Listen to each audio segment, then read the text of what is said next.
Su sustancia está hecha de evocación, recuerdo, rememoración y de lo que toma del porvenir. Porque es una parte fundamental de nuestra identidad. Somos nuestra memoria. El programa del INA que nos lleva de viva voz con los especialistas. Muy buenos días, esto es Radio INA. La Secretaría de Cultura y el Instituto Nacional de Antropología e Historia los invitan a acompañarnos en la emisión de la serie Somos Nuestra Memoria. Yo soy Salvador Rueda y en esta ocasión contamos con la presencia de Ana María Briongos y Alejandra Gómez Colorado.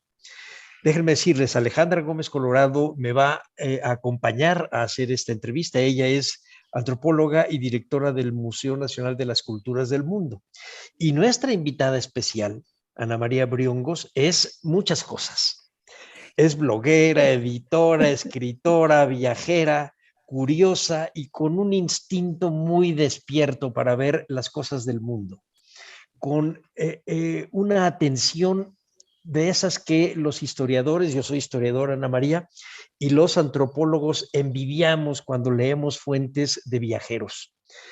Es decir, alguien que tiene el ojo tan atento que ve mucho más de lo que podríamos ver nosotros y entonces nos resuelven muchos problemas al dibujarnos el horizonte.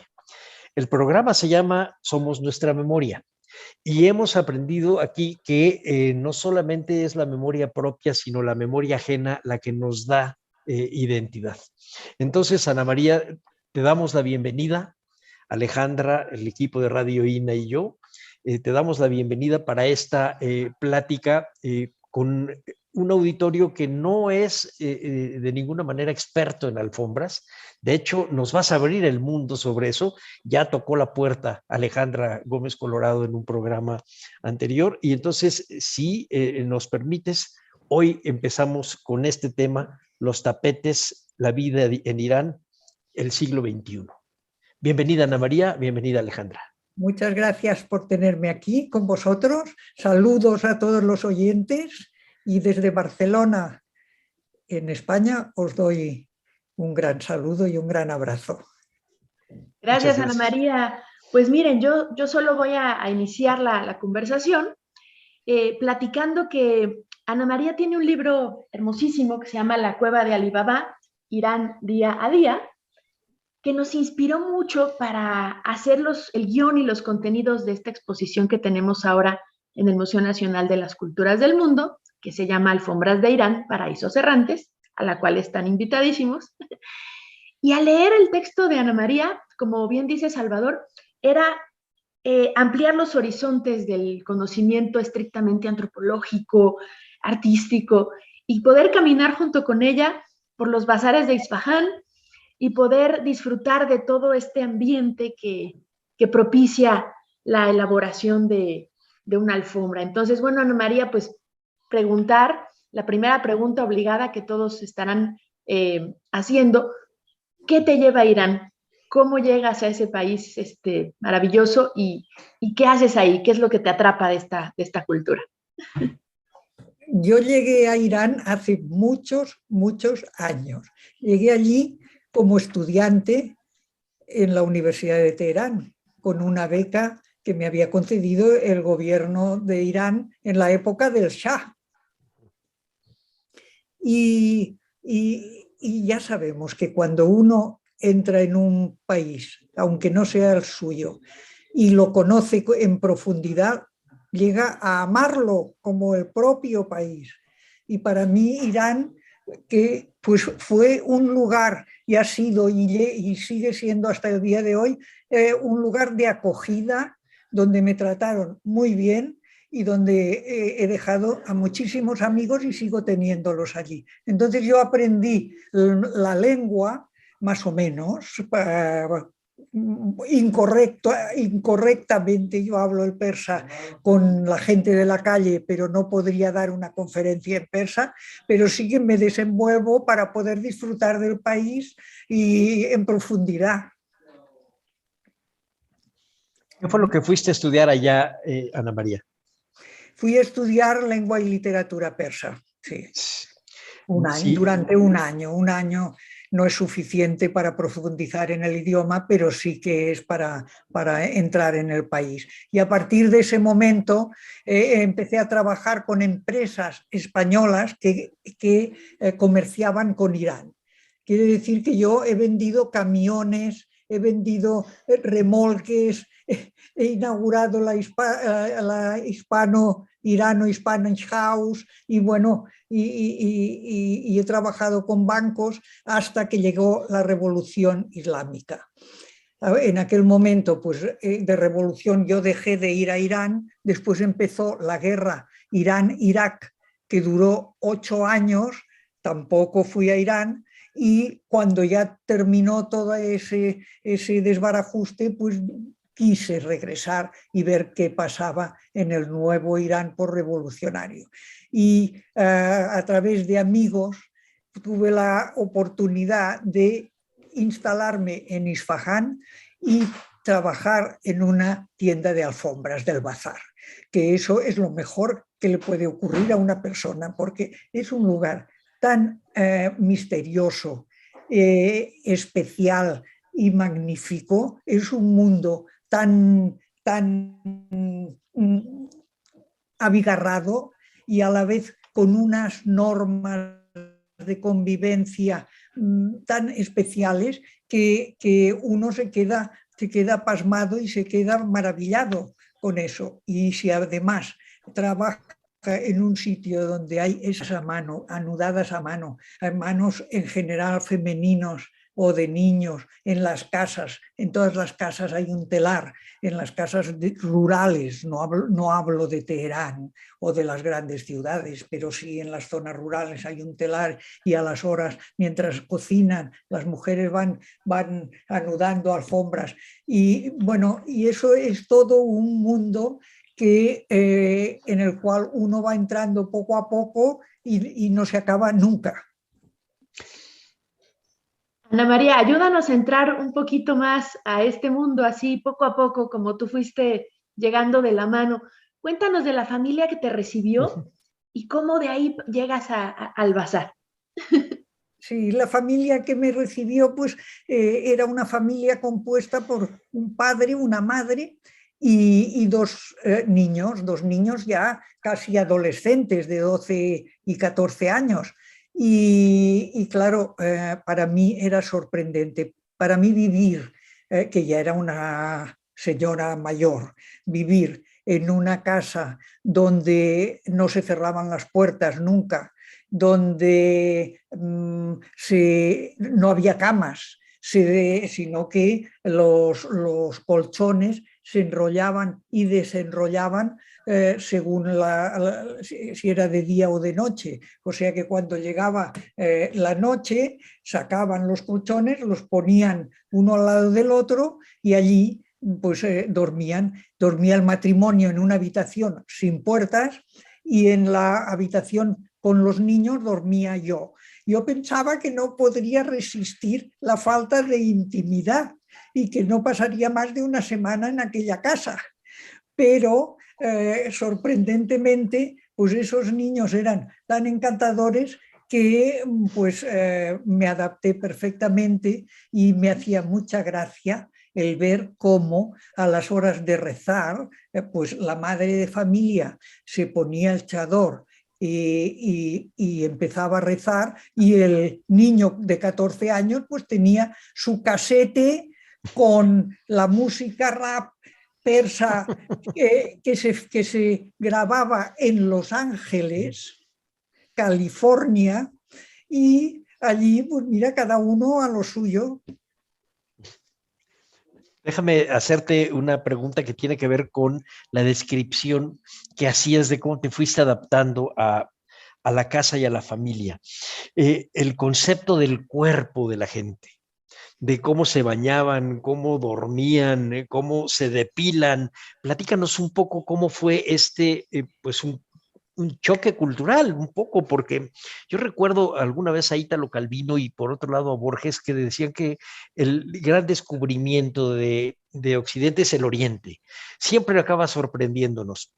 Y cuando yo leía eso, por ejemplo, de los viajes de Ítalo Calvino por precisamente por Irán, etc. Yo pensaba que era un poco literatura, y cuando leo tu libro me doy cuenta que es la realidad. Efectivamente se mete uno a una cultura digna de las 1001 noches. Platícanos un poco esto, ¿cómo fuiste adaptando las costumbres de los catalanes del siglo XX con estos iraníes también de finales del XX? Pues, bueno, a mí me sorprendió, por ejemplo, una de las cosas que me sorprendía era que había en esa casa 2 cuartos de baño. Uno era donde estaba el inodoro, siempre sin taza, con un pie a cada lado y un agujero. Y sin papel higiénico, porque lo que hay es un caño de ducha para limpiarse con agua, siempre con agua, porque consideran que limpiarse con papel es lo más sucio que puede haber en el mundo, o sea, nos consideran unos marranos, así para decirlo claramente, y, y claro, siempre, además, limpiarse con agua y la mano izquierda, porque la mano derecha es la mano para comer y es la mano santa, digamos. Y después había otro cuarto, que era el cuarto de aguas, donde se duchan. Sí. Delante de la puerta del cuarto, de los 2 cuartos, hay unas zapatillas de plástico. Las del cuarto del inodoro son marrones, por ejemplo. Eran en esa casa, ¿eh? Y las del otro cuarto eran blancas. Y claro, uno está en las casas siempre sin zapatos. Los zapatos se dejan en la entrada, fuera de la vivienda, y vas descalzo por la casa. Pero cuando tienes que entrar a un cuarto de baño, pues te pones las zapatillas esas de plástico. Yo, como no estoy acostumbrada a esas cosas, pues claro, lo que me ocurría es que cuando salía me iba al comedor con las zapatillas de plástico, y quizá en el comedor pues tenían instalado el sofré, que llaman ellos, que es pues el mantel encima de la alfombra para comer.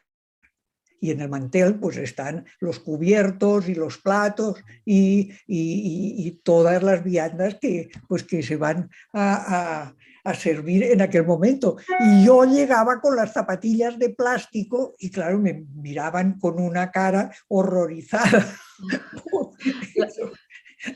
Hasta que aprendí a acordarme de que cuando salía tenía que dejar las zapatillas allí delante de la puerta. Bueno, esas son cosas que ahora que nos hacen reír, porque es lo que ocurre cuando uno pues se pone a vivir en unas culturas que no conoce. Sí, claro, y que a veces no son tan ajenas. Fíjate que cuando leía yo eso, me acordaba de algunas clases de Roma antigua, en donde se decía que la palabra basura quería decir lo que no está en su lugar, y en realidad se trataba de que pusieras cosas que no tenían que ver en su lugar, y el ejemplo eran zapatos en la mesa del comedor. O sea, poner los zapatos sobre la mesa del comedor está fuera de lugar. Y realmente los raros somos nosotros, porque sí, suena totalmente lógico lo que ellos hacen. Evidentemente. Y también me llamó mucho la atención y me gustó mucho esta idea de que están descalzos la mayor parte del tiempo en sus casas. Como en las zonas indígenas acá en México, que también los muchachitos andan descalzos y usan lo que llamamos guaraches o las sandalias para estar afuera. Y allá claro, están descalzos, pero tiene un sentido, y entonces también toma un sentido la alfombra, y con eso vamos a ir entrando al tema. Platícanos esta relación de las alfombras, estas casas llenas de alfombras, describes casi que se te acumulan encima. Sí, bueno, se acumulan en la tienda donde yo trabajaba. En la tienda hay miles de alfombras, miles, que además están perfectamente plegadas en montones altos que se van plegando y desplegando según los clientes van entrando y piden un tipo de alfombra determinado. Los chicos que trabajan allí van sacando y van enseñando las alfombras. Cada cliente tiene un gusto determinado y pide un tipo determinado de alfombras. Hay cientos de tipos de alfombras según el lugar donde han sido anudadas, el pueblo, la persona que las ha hecho. Y entonces, claro, es que en Irán una casa no se puede concebir sin alfombras.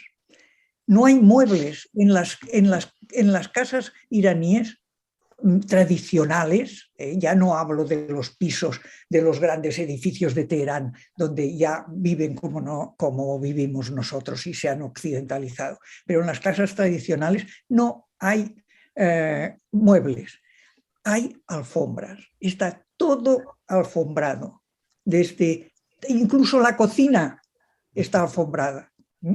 Y las mujeres pues se sientan en el suelo encima de las alfombras en la cocina y pelan patatas, arreglan las alubias y todo eso, y después se levantan con la cazuela y la ponen en el fuego, que sí está más alto. Y en el comedor está la alfombra maravillosa y encima de la alfombra se pone el mantel. Y en las habitaciones está la alfombra y encima de la alfombra se desenvuelve el colchón. Y claro, los iraníes pues compran alfombras, no son los extranjeros. Los extranjeros vamos y compramos una alfombra, pero los iraníes compran alfombras y compran alfombras para ellos y para sus hijos, porque estas alfombras se las dejan en herencia, tienen un valor muy importante, son verdaderas obras de arte. Los bancos dan créditos si uno aporta una alfombra, y tienen salas especiales donde guardan las alfombras que se han dejado en depósito para obtener un crédito, y en unas condiciones estas cámaras muy adecuadas para que no se estropeen y puedan seguir pues una vida larguísima. Y bueno, pues en la tienda donde yo trabajaba pasaban muchísimas cosas. Yo que no sabía nada de alfombras, en absoluto, solo me gustaban, y ahí no había tenido la oportunidad durante todos los años en que había estado viajando por Irán y trabajando en Irán, pues quizá había comprado 3 o 4 alfombras que me habían gustado mucho, y porque son muy caras, las buenas alfombras son carísimas. Pues el tener la oportunidad de sentarme allí y servir el té, yo era la que servía el té a los clientes, preparaba el té, les llevaba los vasitos con una bandeja, y mientras se miraban esas alfombras había conversaciones y se creaba como un club. Y aquello era una maravilla, porque se contaban historias, aprendías de la vida de las familias, aprendías cómo se tejían, aprendías por qué esos colores en esa región son los más adecuados y los que se promueven, por qué son de seda, por qué son de algodón, si la trama es de algodón o es de lana. Bueno, en fin, todo un mundo impresionante. Y de repente aparecían pues los que recitaban poesías, porque en Irán es el país de la poesía. La gente, todos, hasta los pastores, se saben poesías de memoria. Hay una memorización de la poesía impresionante. Bueno, como hacíamos nosotros, quizá nuestros abuelos sabían más poesías en nuestra lengua que nosotros, o que nuestros hijos, que ya no saben ninguna. ¿Verdad? En Irán sigue esa tradición y los poetas son venerados, son como los santos chiitas, tal cual. Y no solo los poetas antiguos, sino en una tienda de alfombras como la que yo llegaba gente, recitaba poesía. Y yo, aunque había muchas veces que no las entendía porque era con un persa antiguo y muy sofisticado, solo el sonido, el ambiente que se creaba, y eso es que te saltaban las lágrimas, era una emoción impresionante. Y la gente en Irán se enamora recitando poesías, porque como no se pueden acercar ni tocarse, ni nada de todo eso, y hombres y mujeres tienen que estar separados, y las mujeres con el pañuelo y el chador y tal, y cual, pues según lo que se dicen con las poesías, pues allí se crea un clímax impresionante, no os lo podéis imaginar. Entonces, mientras estabas en el bazar trabajando y estudiando literatura, podías tener una clase extra de literatura Claro. con esta poesía. ¿Llegaste a hacer alguna transcripción o grabar alguna de ellas? Sí, nos hemos quedado un poco parados, ¿no? Ahora. Pero Ya bueno, Ya estamos. sí, yo permanentemente estaba en clase. Sí.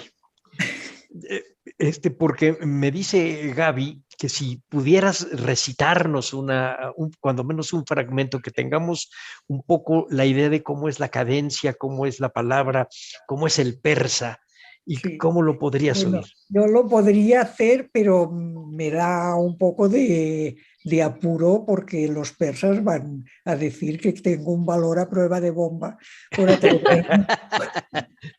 por atreverme a semejante cosa y destrozar una bellísima poesía. Pero bueno, os voy a recitar un poquito, unos cuantos versos de una poesía de un poeta moderno, Yushish, bueno, del siglo XX, un poeta del siglo XX. Nima Yushish se llama el poeta. Ay, Adam Ho, que Barsahel Neshaste Shodo Handonit. Yek nafar dar ob dorat mi separat John. Yek nafar das topoye doyen misdanat ruye indarioye tondo tirevo sanguin que midanit. Anzamon que más hastit asgiole das yavidan bedoshmon. Bravo. ¿Qué dice Ana María? ¿Qué dice Nima? Dice, hay gentes que estáis en la playa disfrutando. Hay un hombre en el mar que está perdiendo la vida. Ese hombre mueve las manos y los pies desesperadamente en un océano negro, duro, pesado, y vosotros alegres sin hacer caso de nada. Algo así. Nima. Salvador, permíteme compartir un fragmentito del libro de Ana María, en donde nos da más elementos para entender lo que vio. Dice, ahora ya sé que la alfombra es en Oriente Medio algo más que un lujo. Es al mismo tiempo condensación de sabiduría artesana, fuente de divisas, suelo del nómada, ostentación del palacio, lugar de oración, testimonio de toda una cultura milenaria y sendero por el que divagar con la vista y la mente. Sí, cierto, cierto. Y fíjate que yo también seleccioné un par de frases del libro, pero las vamos a decir un poquito más adelante para que ahorita nos ayudes, Alejandra, a caminar sobre las alfombras que nos va a ir explicando Ana María.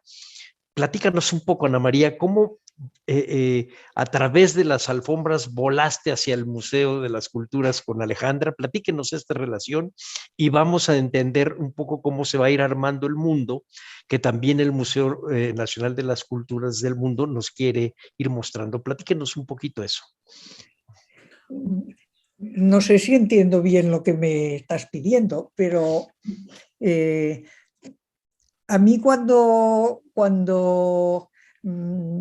Alejandra me pidió si quería participar en esa charla sobre alfombras y supe que era en Ciudad de México, pensé, bueno, eso ya es dar la vuelta al mundo.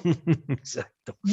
¿Cómo puede ser que yo, que me voy a Oriente para conocer las alfombras, me encuentre ahora en la otra parte del mundo con una exposición extraordinaria y unas alfombras preciosas que ha cedido una familia iraní que vive en México, que las ha coleccionado y las ha guardado con cariño y las ofrece a la ciudad y a los mexicanos para que lo puedan admirar y quizá entender.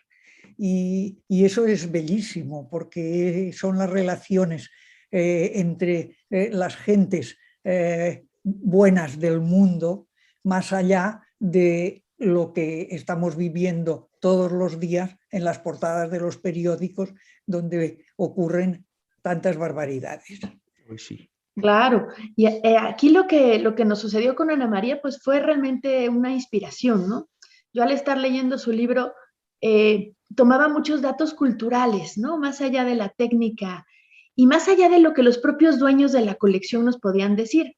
Ellos son de Isfahán, justamente, Ana María, fíjate, los señores Bajador son de la fe Bahá'í, isfahanís, vinieron a México después de la Revolución Islámica, justamente, ya llevan aquí más de 35 años, y no sabes la nostalgia que se siente por la ciudad de Isfahán.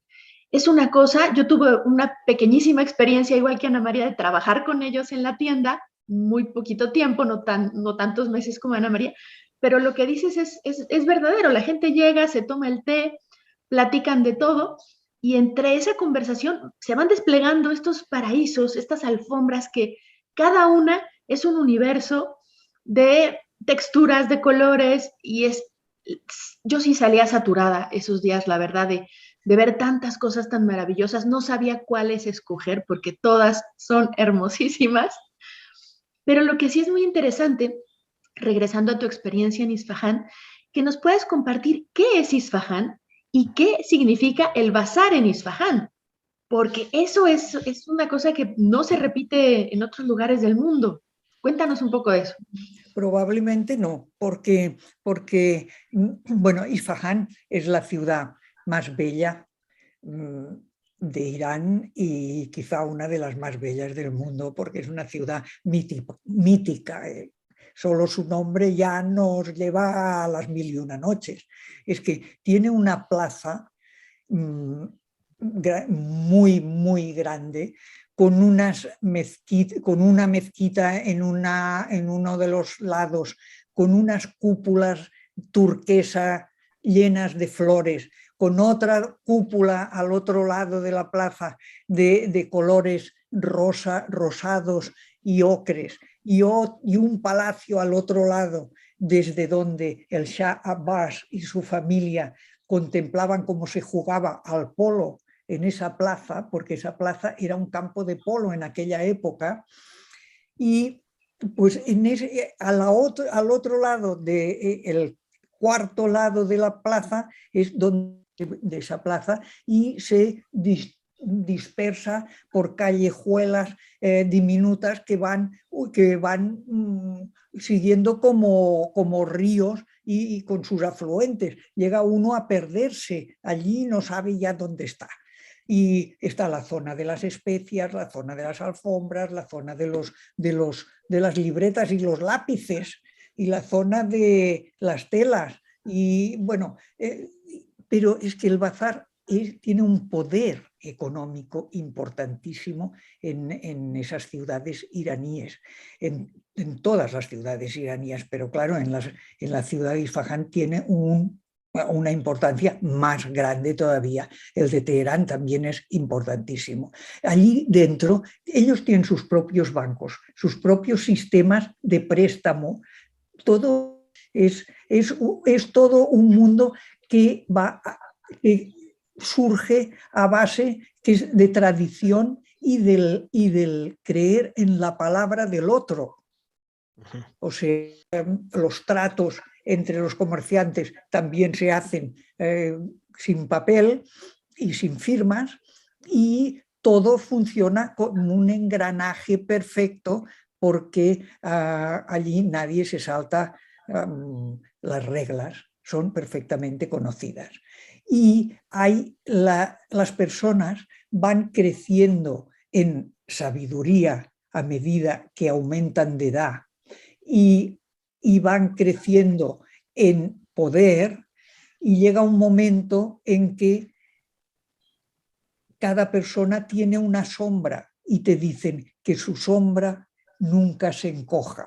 Quiere decir, esa sombra quiere decir que tiene todo un mundo de protegidos, y esos protegidos viven bajo la sombra de esta persona. Pero esto no es una cosa mala. A nosotros nos podría parecer, bueno, esto es corrupción, o esto es... porque esta persona, pues claro, entre estos protegidos está su primo, su tío, su sobrino, su hijo, tal, y todos van colocándose en el negocio y van ampliando. No, allí la idea no es que son unos enchufados, es que esta persona ama mucho a su familia, a sus vecinos y a sus... Sí, es así. Y decías, la confianza, el peso que tiene la palabra, el honor de esta familia. Es muy bonita la idea esta de que la sombra no se encoja. Permítanme hacer una pausa para recordar a nuestro auditorio que estamos hablando con Ana María Briongos y Alejandra Gómez Colorado sobre la vida en Irán, y en particular la relación que hay con las alfombras, aunque las alfombras persas, como siempre las tenemos en mente, nos hacen volar, volamos para todas partes y nos fijamos menos en las alfombras y más en el mundo que desde arriba estamos viendo. Gracias a ti, Alejandra, y gracias a Ana María Briongos. Ale, léenos un pasaje del libro. Vamos a leer un pasaje del capítulo El mundo en una alfombra, y dice así: aquellas palabras me hicieron comprender de una manera intuitiva y certera, como si de una revelación se tratase, el hondo valor de una alfombra para un nómada, acostumbrando a vivir pisando tierras cada vez distintas. Aquellos dos milagrosos de lana eran el suelo de la casa que nunca tendría. Recostado en su alfombra, o utilizándola como un mantel para sus humildes viandas, el nómada había aprendido a distinguir lo propio de lo ajeno. Ese rectángulo de hilos tejidos era su mundo, y con eso bastaba. Está hermoso. Hay un pasaje más que tiene que ver con lo que platicabas tú en el programa anterior, más lo que nos cuenta ahora Ana María. Sí, dice: las más hermosas alfombras con flores, árboles, ruiseñores y ciervos provienen de Kermán, Qom y otras ciudades del desierto, donde la naturaleza no es pródiga en árboles y ríos, y sus habitantes compensaron la avaricia de la naturaleza dibujando en alfombras todo aquello que no tenían. Así, afectos, recuerdos, sueños y quimeras, pasado y futuro, estaban encerrados entre unos hilos de lana capaces de surcir un universo. Maravilloso. Ana María, es como si hubieras descrito el mundo de las 1001 noches en una alfombra. Platicábamos, Alejandra y yo el otro día, que las alfombras son básicamente un sitio, llevan el mundo encima.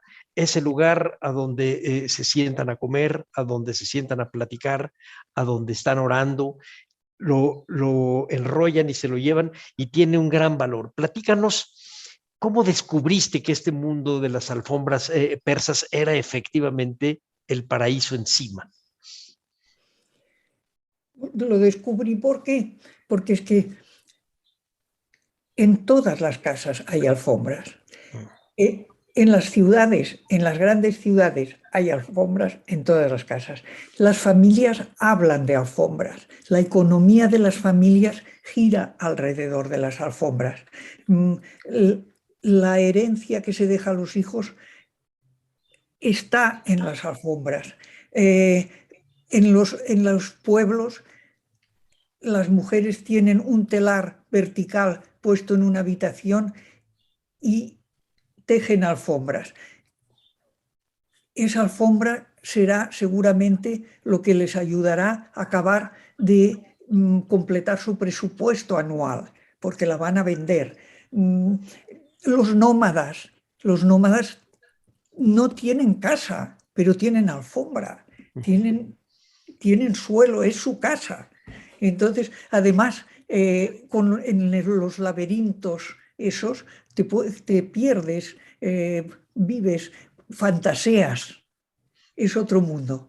Y una cosa curiosa que me gustaría recalcar es que, por ejemplo, en Afganistán, que es una parte de Persia, de la Gran Persia, forma parte de ese mundo oriental, es fronterizo con Irán y ha sido parte de Irán durante mucho tiempo. Pues en Afganistán, que es un país muy desgraciado porque está en guerra desde hace muchísimos años, ahora las alfombras tienen tanques, ametralladoras y aviones y helicópteros. En sus dibujos, en sus diseños. En sus diseños. O sea que es la historia del país, se ve reflejada en las alfombras. Así es. Ana María, tú tuviste también la experiencia de hacer un viaje con los Bakhtiari, con los nómadas Bakhtiari. Cuéntanos un poquito más sobre ellos porque sí es importante recalcar que la alfombra tiene un origen nómada, ¿no? Como bien dices, es el hogar de los nómadas. ¿Y cómo fue tu experiencia con ellos? Sí, bueno, en esta época ya del siglo XXI, las tribus, esas trashumantes, pues van reduciéndose cada vez más porque pues, los gobiernos intentan asentarlos en un lugar. Pero en Irán sigue habiendo unas tribus que, pues los bakhtiarís y los gashgaís, que se desplazan, claro, pues estas gentes se desplazan con sus alfombras, con sus rebaños, con sus caballos y burros y carretas, y ahora ya pues con camionetas también. Y a mí me sorprendió porque, claro, las mujeres de ciudad, después de la revolución y antes también, muchas iban con chador. Las mujeres nómadas no pueden ir con chador porque no podrían subir al burro y no podrían llevar los cacharros para hacer camino y para trabajar en el campo y ordeñar las cabras. Pues esas mujeres llevan unos vestidos extraordinariamente coloridos, con unas faldas de colorines y unos casquetes también de color y unos velos como de tul impresionantes, y llevan unas trencitas con tirabuzones que le salen del gorro, que yo estaba maravillada con aquello. Cuando, claro, yo llegaba de la ciudad de Isfahán, donde salir a la calle era salir con el pañuelo atado y el abrigo bastante oscuro, o mi compañera de casa con su chador, en fin, y llegar a un mundo de color, lleno de niños jugando por las montañas y de animales haciendo por allí, bueno, era impresionante. Y el ver una escuelita de nómadas, de una tribu nómada, porque esa gente, el día que yo llegué, acababan de llegar y estaban instalándose en aquella zona porque venían del otro lado de los montes Zagros, donde habían pasado el invierno y era una zona, ellos venían de una zona más caliente y ahora llegaba el verano y se instalaban en la parte donde yo había ido.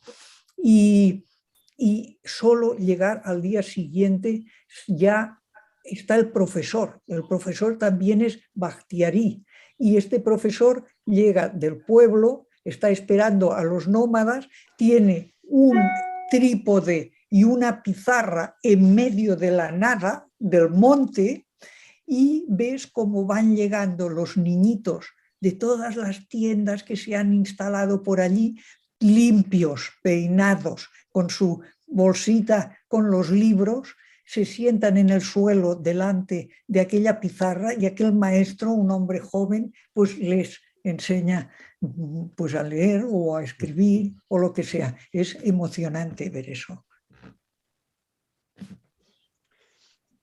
Hace un ratito Alejandra tocó un tema que nos ha estado importando a muchos ahora y que tiene que ver con esto que estás platicando, este mundo ya contrastado entre las tradiciones de tanto urbanas como la de los nómadas y el mundo moderno que se occidentaliza, pero que al mismo tiempo también busca la libertad y la igualdad como la entendemos nosotros. En el caso de las mujeres, platícanos un poquito de esta, digamos, revolución, digámoslo bien, de esta revolución que tiene que ver con los gustos femeninos y la rebeldía femenina para usar cierto tipo de indumentaria y que tengan acceso en otros lugares. Hay una parte de tu libro donde dices que cuando estabas trabajando en esta tienda eras la única voz femenina, todos los demás eran hombres. Me imagino que eso ha ido cambiando y que nos platiques un poquito eso y lo que Alejandra te había preguntado hace un rato que me parece muy, muy importante. Primero tendría que decir que yo cuando llegué a Irán en el año 74 como estudiante de la universidad iba con minifalda y algunas compañeras iraníes también iban con minifalda. Quiere decir que pues estaba permitido la indumentaria occidental. Pero tengo que recalcar que en esa época las que íbamos con minifalda vivíamos en la zona norte de Teherán. En la zona sur y la zona del bazar, las mujeres iban con chador. Ni siquiera en la cabeza destapada, iban con chador. O sea que esos dos mundos han existido siempre. Después llega la Revolución Islámica en el 79 y cambian las normas de vestimenta para las mujeres y para los hombres también, porque corbatas fuera. Los hombres dejan de llevar corbata. La corbata es un signo occidental, por tanto fuera corbatas. Y las mujeres tapadas. Y entonces, ¿por qué tapadas? Pues dicen que porque así tienen la oportunidad de hacer la revolución junto a los hombres sin que los hombres las miren como algo más que revolucionarias. ¿No? Esa es la manera de explicarlo que tienen pues, los clérigos, que al final y al cabo son los que han ganado la revolución y los que han obtenido el poder. Y entonces, ¿qué pasa? Pues que, claro, las mujeres, pues el sentido femenino del querer agradar y del sentirse bellas, pues se tiene que salir por algún lado. Entonces, ¿por dónde sale? Pues por una trenza que cuelga más allá del pañuelo, un calcetín transparente que tiene un pajarito o una libélula dibujada, que cuando esa mujer levanta para subir a la acera, pues se ve el pajarito. Esas cosas, esos detalles mínimos que son una delicia, porque, bueno, es por dónde sale esas ganas de agradar o de ser bella. Y otra cosa es la cuestión de la cirugía estética. Solo se ve la cara, pero esa cara tiene que ser perfecta, y entonces las operaciones de nariz en Irán son prácticamente universales. O sea, todas las mujeres que tienen una cierta posibilidad económica de irse a operar la nariz, se van a operar la nariz. Y hay una, claro, podéis imaginar que los iraníes son hombres y mujeres de narices, grandes y bellas, pero quieren las chicas unas narices chiquitinas y monísimas y todas iguales, y tú vas por la calle y te das cuenta de que todas las chicas van con su nariz operada y otros tipos de operaciones. Quiere decir que en Irán los médicos de cirugía estética son famosos y van mujeres de Arabia Saudita, de los Emiratos, de todas partes a operarse en Irán, porque han prosperado en ese sentido mucho. Sí. Ana María, tu libro es muy interesante porque vas haciendo una mezcla, ¿no?, entre lo que ves en Irán en el ámbito político, social, y lo vas mezclando con tu vida en la tienda de alfombras, describiendo los tapetes. Y justo te tocó a ti el momento de las reformas también del presidente Jatami. Hablas un poco de eso. Cuéntanos un poquito de esas reformas que emprendió Jatami. Eso fue algo que al final pues no ha servido para mucho, porque es muy difícil cambiar a todo un mundo clerical muy estructurado, muy bien estructurado, pero fue una ilusión muy grande, sobre todo entre las mujeres y los jóvenes iraníes, el poder vislumbrar un poco de apertura respecto pues, a la indumentaria y a las relaciones entre hombres y mujeres en la vía pública. Y sí, fue unas elecciones apabullantes en que todo el mundo se lanzó a votar y ganó de una manera clarísima Jatami, y parecía, y bueno, salieron a la calle a bailar y a cantar, y hay vídeos y toda la población encantada, pensando que aquello iba a ser el inicio de un cambio importante. Aquello ha sido un inicio de un cambio, un pequeño cambio, porque los cambios siempre van a seguir adelante, pero muy lentamente, muy lentamente. Así es. Y la relación con la cultura occidental californiana, manejas por ahí algunos sí, aspectos. Eso es interesante, porque hay muchos iraníes en el exilio que salieron en la época de la Revolución llevándose sus dineros y se instalaron en una comunidad muy importante en California, sobre todo en Los Ángeles. Y Los Ángeles ahora le llaman Terángeles. Y allí pues, hay emisoras de televisión que emiten para Irán, o sea, los iraníes dentro de Irán pueden conectarse con las parabólicas, que están prohibidas, pero las tienen, conectarse con las cadenas de televisión de Los Ángeles.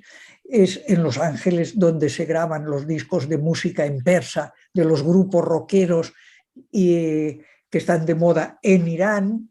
Y bueno, es sorprendente porque incluso yo presenciaba como la madre de familia de mi casa estaba muy interesada en un programa de televisión donde se hablaba de psicología y de problemas. Era un consultorio femenino, y la que llevaba el programa era una psicóloga. Pero la psicóloga estaba en Los Ángeles y las que preguntaban estaban en Irán. Y las que veían la tele, ese programa, estaban en Irán. O sea que era algo un poco esquizofrénico. La situación es un poco esquizofrénica. Claro, las diásporas, ¿no? Como siguen nutriendo también a las culturas, ¿no? De origen. Bueno, y todo el mundo tiene un pariente en California, o en París, o en Francia, o en Alemania, y muchos pues desearían tener un visado para viajar, y tienen la desgracia de que por ser iraníes, que es un país pues que está mal visto y maltratado por las potencias occidentales, pues la población no obtiene visados para viajar. Nosotros que somos tan felices, ¿y dónde iremos de vacaciones? Pues tomaremos un avión y nos iremos, pues yo qué sé, a París o no pueden ir porque no les dan visado. No es que no puedan salir de su país, es que nosotros no les damos el visado. Claro. En eso regresamos a la Edad Media, Ana María. Esta idea, este fantasmón de ser musulmán siempre ha causado un resquemor tonto, pero así es. Y yo lo que quería decir es que las mujeres en Irán están muy bien formadas y con una educación importante.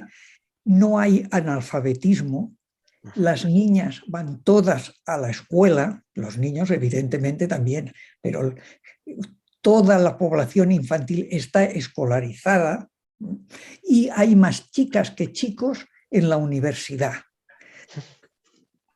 Así es, importantísimo, ¿no? Este tema de conocernos, de compartir para trascender estos estereotipos que se han implantado muy fuertemente, sobre todo en torno al Medio Oriente. Ana María, además de escribir La cueva de Alí Baba, Irán día a día, tiene otro libro muy hermoso que se llama Negro sobre Negro, Irán, cuadernos de viaje, y en ese libro nos dice: los caminos del mundo son una escuela en donde se templa el espíritu y se afianza la tolerancia y la solidaridad. Se aprende a dar y a recibir, a mantener las puertas abiertas de la casa y del espíritu, y sobre todo a compartir. Muchas gracias, Ana María, por compartir con nosotros toda tu experiencia en Irán. Y sabemos que no solo has estado en Irán y que también conoces muy bien Afganistán, conoces muy bien India. Así que para ir como cerrando el programa, si gustas compartirnos alguna otra reflexión que te venga ahora a la cabeza de las múltiples anécdotas que has acumulado a lo largo de tu vida, adelante.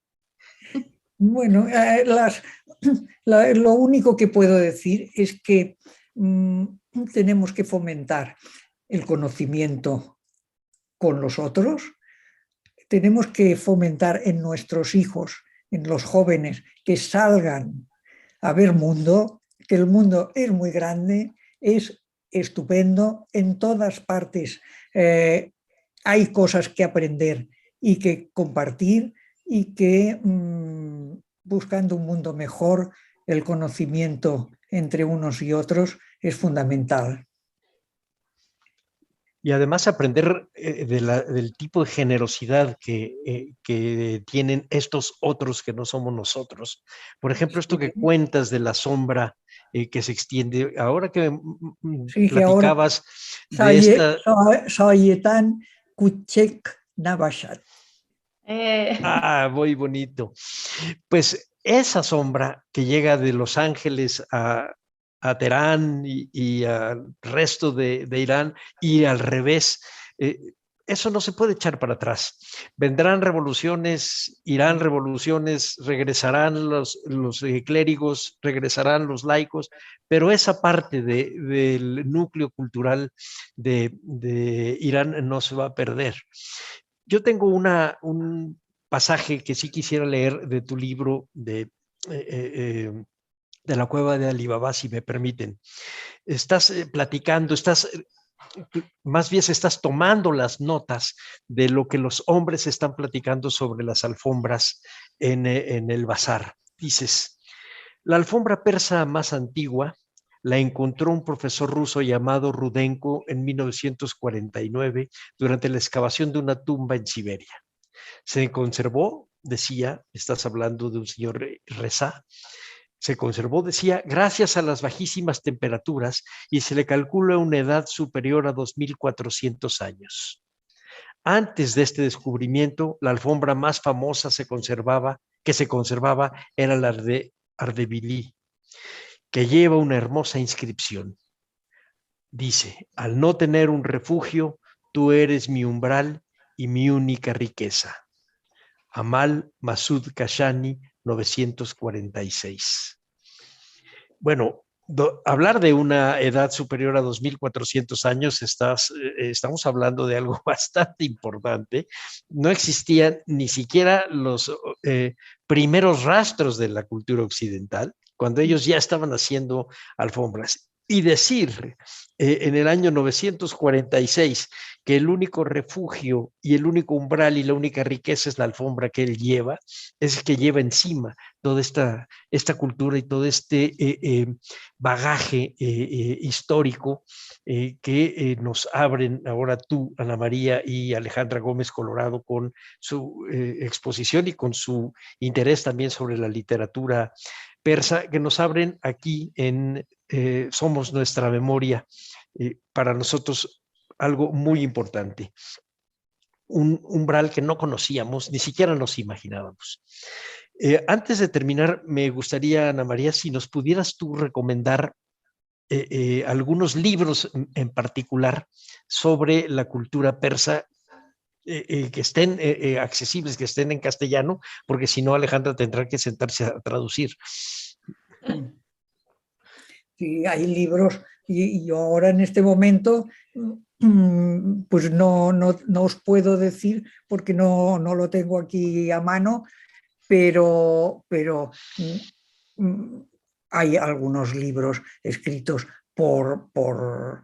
y publicados hace relativamente poco tiempo por personas que verdaderamente son más eruditos que yo, porque yo no soy una profesora o una historiadora como tú, sino que soy una persona que observa y escribe lo que ve más allá de lo que haya podido aprender en una universidad. Pero sí que hay libros escritos por universitarios y bien escritos que yo os los puedo mandar a Alejandra para que ella pues lo ponga aquí en la radio o lo ponga en la web o lo que sea, para que podáis vosotros aconsejarlo a vuestros oyentes. Sí, muchas gracias, sí. Voy a aprovechar para echarme el comercial. Aquí en la Biblioteca Bosch-Gimpera del Museo Nacional de las Culturas del Mundo pueden venir a consultar muchos manuales, no solo sobre alfombras, también monografías, historias como resumidas sobre la historia de Irán y sobre también el Irán contemporáneo. Entonces llegan aquí a la biblioteca, le preguntan a Julio, nuestro bibliotecario, ¿qué tienes de Irán? Y les va a dar una amplia gama de materiales bibliográficos. Y también si se meten a la sala de Persia, tenemos un rinconcito dedicado a la cultura persa, van a poder ver la recreación de Persépolis en una pantalla, y allí la alfombra que sale en esta recreación de Persépolis es la alfombra que encontró este profesor ruso que está referida en el libro de Ana María. Ese hallazgo de Siberia tenía un patrón interesante, era una alfombra roja como con unos recuadros verdes y unos animales, y van a poder ver ese espacio alfombrado de Persépolis si vienen al museo, a la salita de Persia. Y Alejandra, sí. permitidme una cosa, perdón. No hemos hablado de cine. Y Claro. eso es muy importante. El cine iraní. El cine iraní es fundamental. Si ustedes no han visto películas iraníes, háganme el favor de verlas porque se sorprenderán. Hay unos directores buenísimos y uno ve en esas películas la sensibilidad iraní, que es una sensibilidad muy especial, muy especial. Y si les tengo que recomendar películas son de Abbas Kiarostami, el director Abbas Kiarostami, y por ejemplo una película que es Bajo los olivos, es una delicia. Bajo los olivos. Pues Alejandra, consíguela para que se ponga en tu museo. Claro, y haremos además, ciclos de cine, sí. Sí, y además, sí ten a la mano para que podamos consultar el libro de Ana María, que yo vi que está ahí en tu escritorio, que lo pudieras poner ahí con tu bibliotecario y que pudiéramos ir echándole un lente, porque conforme iba yo leyendo el libro, me iba imaginando que Ana María hacía lo mismo que los que están tejiendo. Que la gente que está tejiendo una alfombra está metiendo la sabiduría, está metiendo lo que ha aprendido y lo que ha visto, pero está metiendo también poesía. Tu libro está tan bien escrito, Ana María, que realmente resulta poesía en prosa. Gracias. Yo les recomiendo que lo lean, es delicioso, es delicioso. Así es. Gracias a vos. No solo la cueva de Alibaba irán día a día, sino también todos los otros libros y el blog de Ana María, que ese sí está disponible en la red. Y bueno, también invitarlos a que vengan a ver la exposición, ¿verdad? Nos echamos otro comercial de Alfombras de Irán, Paraísos Errantes. Eso es una exposición de 47 alfombras y además es gratuita aquí en el Centro Histórico en Moneda 13, entonces apúrense porque ya nos quedan 2 meses más de exposición y luego se regresará todo a la tienda de alfombras de los señores Bajador. Muy bien, pues también voy a hacer un pequeño comercial al blog de Ana María. Me hizo favor Aldo de mandarlo. Y para la gente que esté interesada en estudiar y en relacionarse, en dialogar con viajeros por el resto del mundo, pero también por viajeros del tiempo. Hay gente que estuvo viviendo y militando en la contracultura en Barcelona o en Nueva York o en distintos lugares, viajes a la India, viajes a África, en fin. Entren al blog de Ana María, Pasión Viajera de Ana María Briongos. Les va a encantar. Y van a entender a esta mujer sabia que nos acaba de dar esta entrevista sobre alfombras y sobre la cultura iraní. Vamos a despedir el programa. Muchas gracias, Alejandra, por acompañarme. Vamos a despedirlo a nombre de Radio INA. Doy por terminada esta emisión que fue posible por la generosa participación de Ana María Briongos y Alejandra Gómez Colorado. Gracias a nuestros escuchas por su atención. Les sugerimos consultar más de nuestra producción a través de radio.ina.gov.mx y de nuestras distintas plataformas digitales en YouTube y Spotify. En la realización, la Coordinación Nacional de Difusión a través de la Subdirección de Radio INA con Gabriela Marentes al frente. La producción y grabación, Evaldivaldo Morales. En la edición, Rubén Martínez. En el apoyo, Marta Hernández, Paula Bedoy y Jerónimo Cuevas. Yo soy Salvador Rueda. Hasta la próxima. Las opiniones y comentarios aquí expresados son de entera responsabilidad de quienes proporcionan la información y no representan necesariamente las opiniones de Radio INA ni comprometen el pensamiento editorial del Instituto Nacional de Antropología e Historia.